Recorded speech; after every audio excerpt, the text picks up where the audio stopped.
द्रोणागिरी नंदीकुंड यात्रा।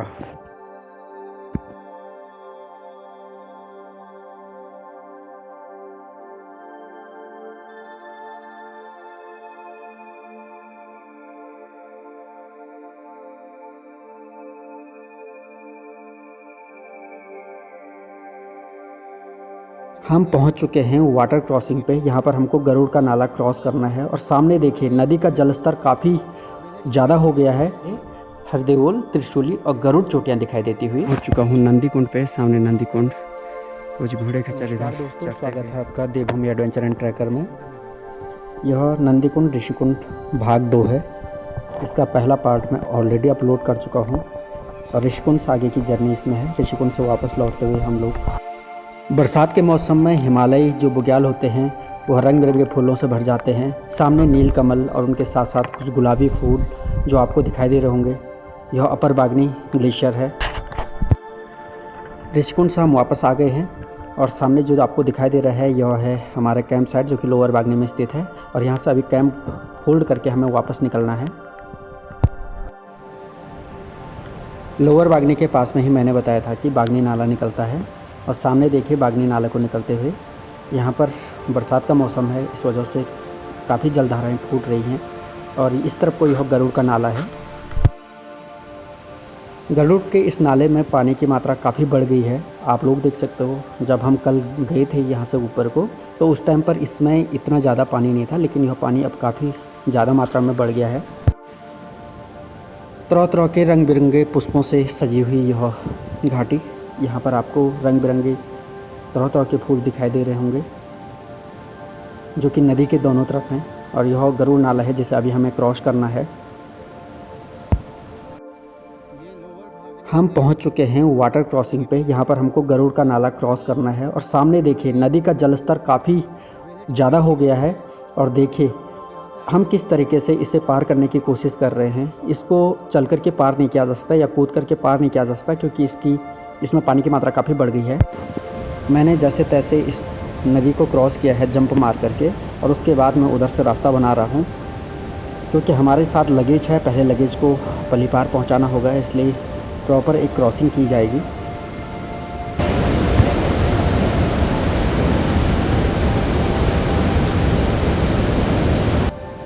तो इस तरफ से चंदू ने डिसाइड किया कि वह बैग इस तरफ से देगा और मैं उस तरफ से बैग को उधर की तरफ खींचने की कोशिश करूँगा। मेरा पैर प्रॉपर तरीके से कहीं पर स्टेबल नहीं हो पा रहा था, इसलिए मैंने एक पत्थर और लगाया है। और देखिए इस तरीके से हम बैगों को एक एक करके, चारों जो लोग थे एक के बाद एक के बैग को हमने क्रॉस करने की कोशिश की। इस क्षेत्र में अपर रीच में काफ़ी बारिश हुई है, उस वजह से यह नाला काफ़ी बढ़ गया है। और हम सारे बैग क्रॉस करने के बाद अब पूरे नाले को क्रॉस कर चुके हैं। कुछ दूर जाने पे देखिए यहाँ पर यह बादल फटा हुआ लग रहा है। और यहाँ पर लग रहा है कि कुछ देर पहले ही बादल फटा है, जिस वजह से यह नाला काफ़ी बढ़ गया है। मैंने इसे काफ़ी तेज़ी से पार किया।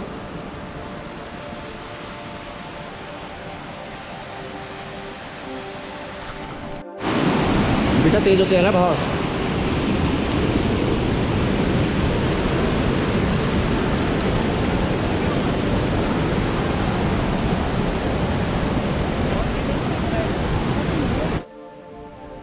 इसके बाद हम नीचे लांगातोली की तरफ को निकल गए हैं।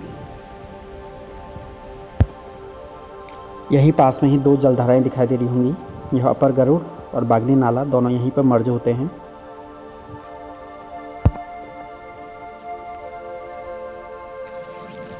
अपर लांगातोली के आसपास हम क्रॉसिंग करते हुए अभी काफ़ी सुंदर वादियाँ, दूर तक बादलों का जमावड़ा। और हम इसी मौसम में अभी ऋषिकुंड से आ रहे हैं।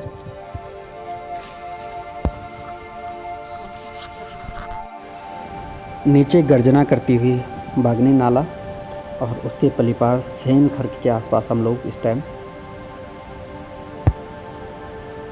संध्याकालीन वक्त हो चुका है और हम द्रोणागिरी पहुंचने वाले हैं। सामने हाथी पर्वत का दृश्य।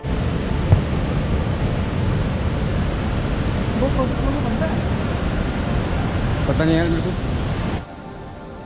यहाँ पर देख सकते हो बागनी नाला अपने फुल फ्लो में बह रहा है और ये ऐसा लग रहा है जैसे कि यह पुल भी कुछ देर बाद अपनी इसकी चपेट में आ सकता है।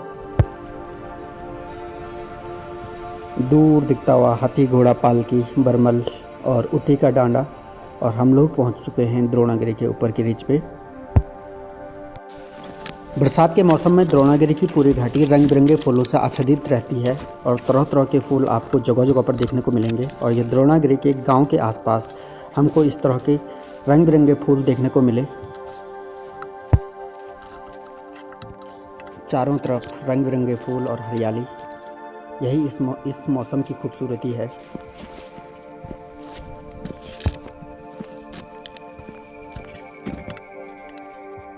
इन्हीं ऊंचे ऊंचे पहाड़ों से घिरा हुआ और रंग बिरंगे फूलों से आच्छादित इस घाटी में बसा हुआ यह गांव है द्रोणागिरी, जो आपकी आंखों के बिल्कुल सामने है।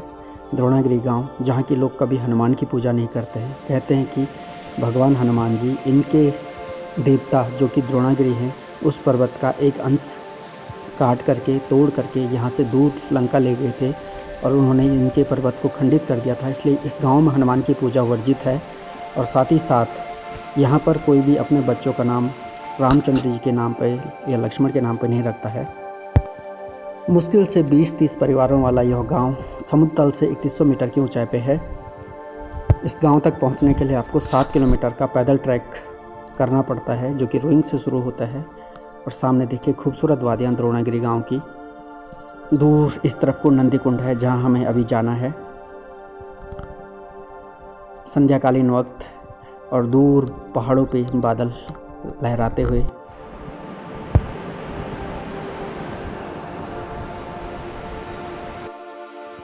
सामने यह एक मंदिर है जो कि इस क्षेत्र के क्षेत्रपाल भूमियाल जी का मंदिर है।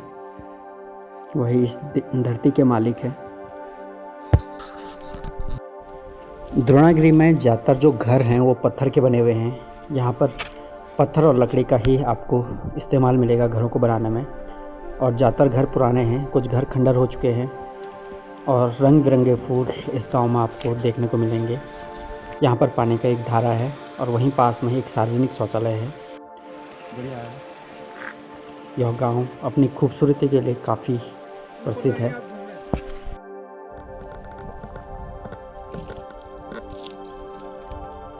कर रहा था हमारी कैंप साइट द्रोणागिरी की। द्रोणागिरी से बहुत सारे ट्रैक्स स्टार्ट होता है। कल हम भागनी ग्लेशियर गए थे, ऋषिकुंड, और उसके बाद आज हम नंदीकुंड जा रहे हैं। हम लोगों ने कल रात यहाँ पर कैंप लगाया था। सुबह सनराइज़ का वक्त है। यह देख सकते हो यहाँ की प्राथमिक स्कूल, जो कि बच्चों के ना होने के चलते बिल्कुल बंद पड़ चुका है। और यहीं पास में ही GMVN का गेस्ट हाउस है, जहाँ पर हम लोगों के लिए ऑफ़र किया गया था, लेकिन हम लोग वहाँ रुके नहीं, क्योंकि वहाँ पर काफ़ी टाइम से कोई रहा नहीं है और वहाँ पर सीलन की प्रॉब्लम आ रही थी। इस वजह से हमने यहाँ पर कैंप लगाकर रुकना उचित समझा।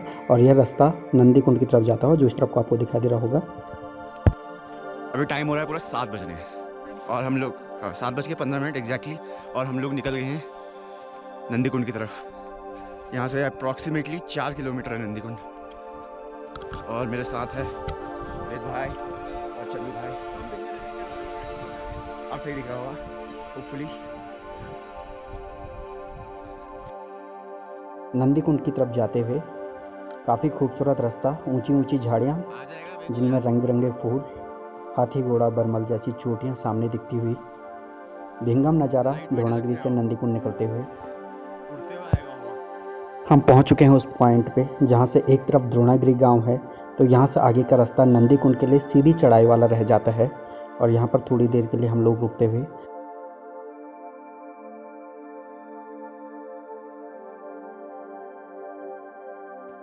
द्रोणागिरी से नंदीकुंड की कुल दूरी 4-4.5 किलोमीटर के आसपास है। लेकिन यह रास्ता काफ़ी खूबसूरत होने वाला है, क्योंकि इस रास्ते में मखमली घास के बुग्याल हमको देखने को मिलेंगे। साथ ही साथ कुछ ऊंचे ऊंचे भोज के पेड़ और उनके साथ साथ छोटे छोटे बुरांस जो कि पहाड़ में उगते हैं, वो भी हमको देखने को मिलने वाले हैं। सामने देखिए नंदीकुंड, इस तरफ को हरे भरे घास के मैदानों से भरी हुई यह घाटी, काफ़ी सुंदर मनमोहक दृश्य।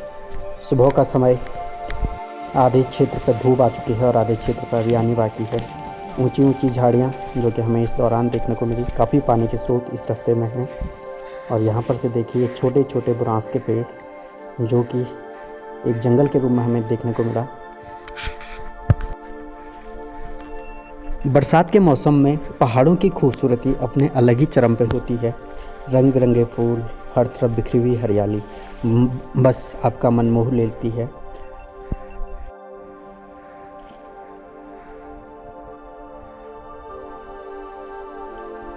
द्रोणागिरी से 1 किलोमीटर की दूरी पर चलने के बाद अब सीधे यह चढ़ाई की ढलान वाला क्षेत्र रह जाता है।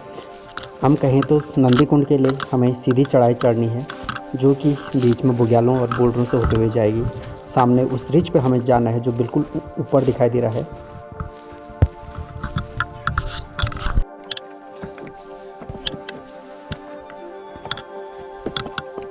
नंदीकुंड जाने के लिए हमारे पास कोई स्पेसिफिक रास्ता तो नहीं था, लेकिन बीच बीच में लोगों के पद चिन्ह बने हुए हैं और हम अनुमान लगाते हुए सामने नंदीकुंड को रखते हुए उस रिज पर जाना है, ये सोच करके सीधे चलते जा रहे हैं।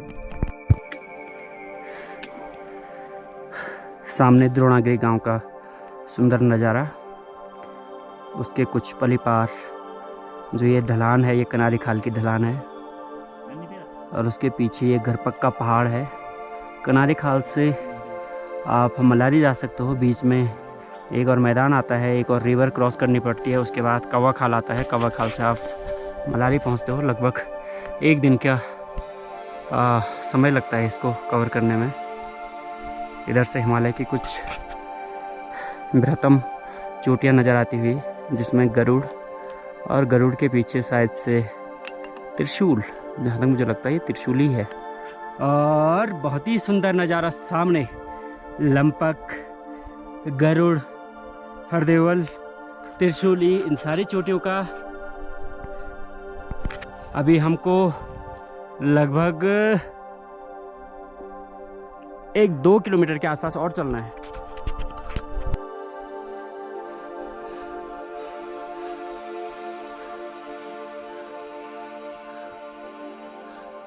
नंदीकुंड की तरफ जाते हुए आपको द्रोणागिरी के साथ साथ हिमालय की वो चोटियाँ दिखाई देती हैं जो ऋषिकुंड से नहीं दिखाई देती हैं, जिसमें हरदेवल, त्रिशूली, गरुड़ ये प्रमुख हैं। इसके साथ साथ इस तरफ को लंपक भी दिखाई देता है और दूर चाइना बॉर्डर की चोटियाँ भी यहाँ से थोड़ी बहुत नज़र आती हैं। हिमालय के बारे में हमेशा एक किंवदंती है कि हिमालय दूर से दिखाई देता है, नज़दीक से नहीं दिखाई देता। उसे देखने के लिए आपको या तो ऊंचे पहाड़ों पर चढ़ना पड़ता है या आप उससे दूर जाके ही उसे देख सकते हो। इस रूट पर जाते हुए आपको एक चीज़ पता चलेगी, वो यह है कि द्रोणागिरी से बागनी ग्लेशियर ऋषिकुंड जाना आसान है, लेकिन नंदीकुंड की जो चढ़ाई है वो सीधी पड़ती है, सीधी ढाल वाली चढ़ाई है और इसको चढ़ने में काफ़ी मुश्किलें आती हैं।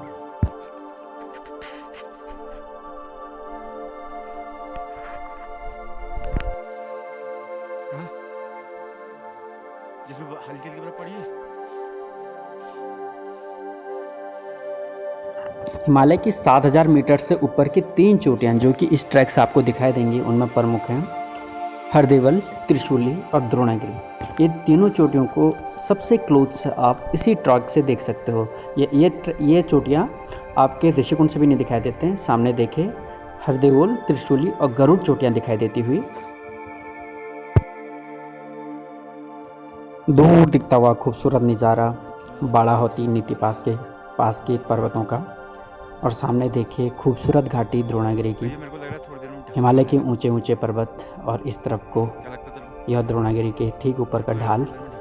उसके ठीक इस तरफ को अगर मैं दिखाता हूँ आपको, तो आपको दिखाई दे रहा होगा यह पर्वत है द्रोणागिरी, 7066 मीटर इसकी ऊंचाई है और यह नंदीकुंड के ठीक सामने स्थित है और द्रोणागिरी को सबसे पास से यहीं से देखा जा सकता है।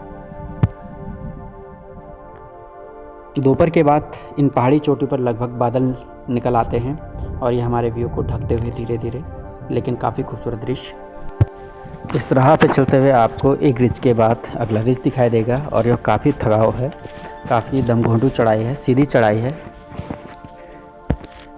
लेकिन इस ट्रैक के दौरान मिलने वाले बुग्याल काफ़ी खूबसूरत हैं और इन खूबसूरती में आप अपनी थकान भूल जाते हो। सामने माउंट द्रोणागिरी और मैं अब आपको दिखाने जा रहा हूँ नंदीकुंड का प्रथम दृश्य। हम नंदीकुंड के ऊपर की रिज पे पहुँच गए हैं। यहाँ कटोरनुमा आकृति में यह झील है, 2 झीलों का एक समूह जो कि आपकी आंखों के सामने है। द्रोणागिरी पर्वत के ठीक सामने यह है नंदीकुंड। नंदीकुंड हिमालय की ऊंची ऊंची पर्वत श्रृंखलाओं से घिरा हुआ है। दूर दूर तक हिमालय के पर्वत श्रृंखलाएँ यहाँ से नज़र आती हैं। समुद्र तल से इसकी ऊंचाई 4900 मीटर है। और देखिए इसके पृष्ठभाग में द्रोणागिरी का बृहद स्वरूप।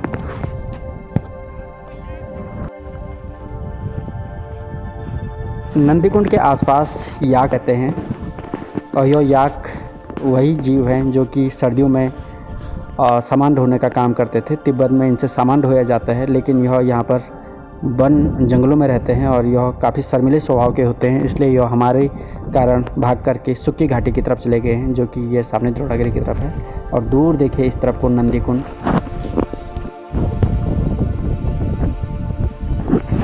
प्रकृति की खूबसूरती लिए हुए शानदार यह घाटी सुक्की नामक जगह पे धौलागंगा में यह नदी मिलती है, जो कि द्रोणागिरी से निकलती है। सामने याकों का समूह जो कि भागता हुआ।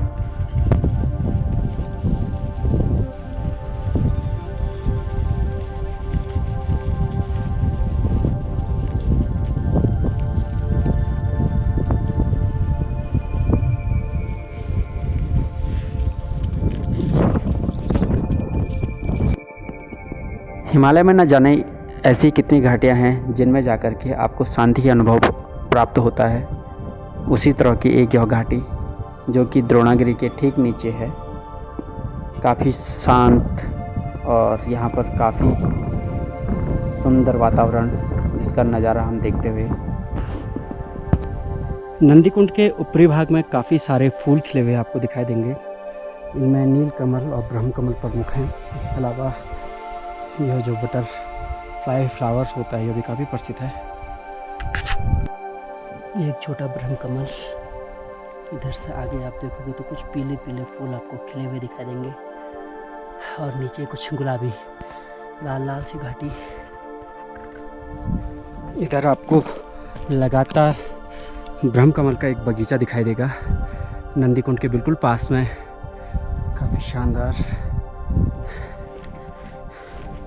ये देख सकते हो आप, ये है उत्तराखंड का राज्य पुष्प ब्रह्मकमल। जैसा मैंने बताया, नंदीकुंड दो तालों का एक समूह है, जिसमें नंदीकुंड प्रमुख है और उसके बगल में ही है ब्राह्मण कुंड। ये दोनों कुंड इसी घाटी में एक दूसरे के बिल्कुल बगल में है। पहुंच चुका हूँ नंदीकुंड पे। सामने नंदीकुंड, कुछ घोड़े खच्चर इधर चढ़ते हुए, बहुत ही सुंदर नज़ारा यहाँ पर का। ये इधर से ग्लेशियर का पानी है जो इस नंदीकुंड को भरता है। नंदीकुंड में बड़ी मात्रा में याक और घोड़े रहते हैं। यह घोड़े द्रोणागिरी गांव वालों के हैं और जो याक हैं वो साल भर इसी स्थान पर रहते हैं और सर्दियों के टाइम पर यहाँ से सुक्की टॉप की तरफ चले जाते हैं।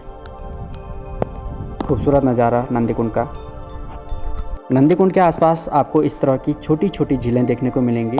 यह ब्राह्मण कुंड और नंदीकुंड के बीच में है। सामने सुंदर नज़ारा ब्राह्मण कुंड का। यह ब्राह्मण कुंड है और इसके दूर उस तरफ को नंदी कुंड है। और ये छोटे छोटे कुंड जो हैं इनमें साफ पानी है, जबकि नंदी कुंड और ब्राह्मण कुंड में घोड़ों द्वारा और जो याकों द्वारा इनके नहाने की वजह से उसका पानी गंदा कर दिया गया है।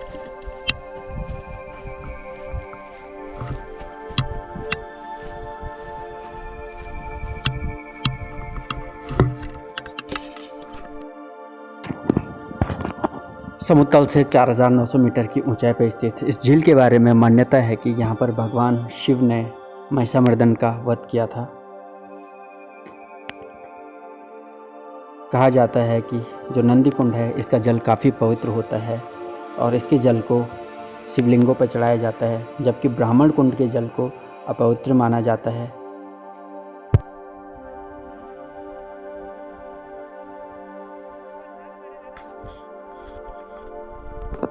नंदी कुंड के आसपास नीलकमल बहुतायत पाए जाते हैं। देखिए नीलकमलों की इस पूरी बगिया को।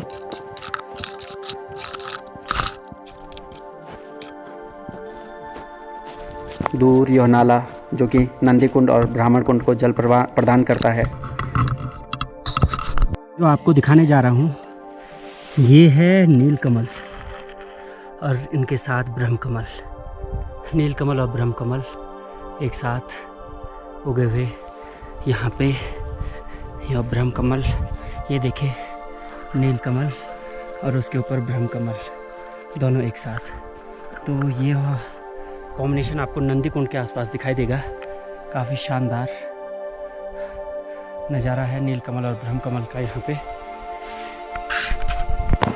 लगभग 2 घंटे नंदी कुंड में रहने के बाद अब हम लोग निकल गए हैं द्रोणागिरी की तरफ और हमें आज द्रोणागिरी छोड़ करके नीचे वापस जोशीमठ तक जाना है।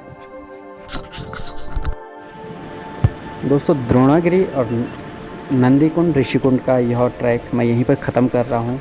अब हम लोग द्रोणागिरी से निकल रहे हैं जोशीमठ की तरफ। यहाँ से रोइंग तक पैदल ट्रैक है 7 किलोमीटर का और उसके बाद वहाँ से मोटर द्वारा 40 किलोमीटर दूर जोशीमठ पहुँचा जा सकता है। यह वीडियो कैसे लगी कमेंट के माध्यम से ज़रूर बताएं। मैं जल्दी मिलूँगा किसी अन्य वीडियो के साथ, तब तक के लिए धन्यवाद। अगर आप भी यह यात्रा करना चाहते हो तो आप हमें संपर्क कर सकते हैं। मैं अपना कॉन्टैक्ट नंबर इस वीडियो के अंत में यहाँ पर दे रहा हूँ।